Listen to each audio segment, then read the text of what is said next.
This is the Tesseractualizer, my final project for Ryerson University's virtual reality course. The goal of this program is to help visualize and manipulate four-dimensional objects. This is a tesseract, the 4D analog of a cube. Actually, it's a three-dimensional projection of a tesseract. By pressing X, Y, or the lower trigger on the Oculus Touch controller, I can make three axes appear on screen. By moving the controller along these axes, I can rotate the tesseract along the XW, YW, and ZW planes respectively, where W is the letter for the fourth dimension. When I enable backface culling, the cubes on the inside begin to disappear.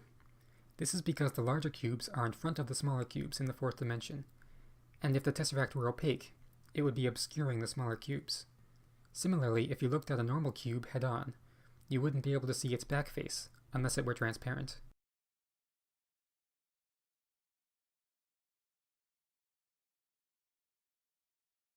I can also switch the display mode to wireframe to get a clearer look at the edges. It's interesting to note that the angle between any two connected edges is actually 90 degrees, just like in a square or a cube. But this information is lost when we project from the fourth to the third dimension, much like how cubes drawn on paper don't have 90-degree angles.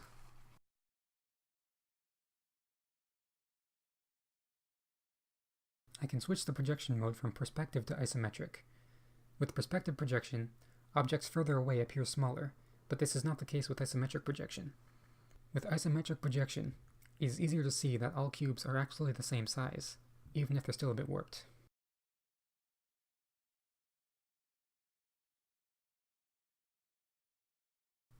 Much like how a cube can be said to consist of 6 square faces, a tesseract can be said to consist of 8 cube faces. In fact, any four-dimensional shape consists of several three-dimensional faces. This is how the tesseract is represented in the code. There is a list of 8 cubes, each with a particular position. Each individual vertex is then projected into three-dimensional space, and the resulting shape is rendered normally.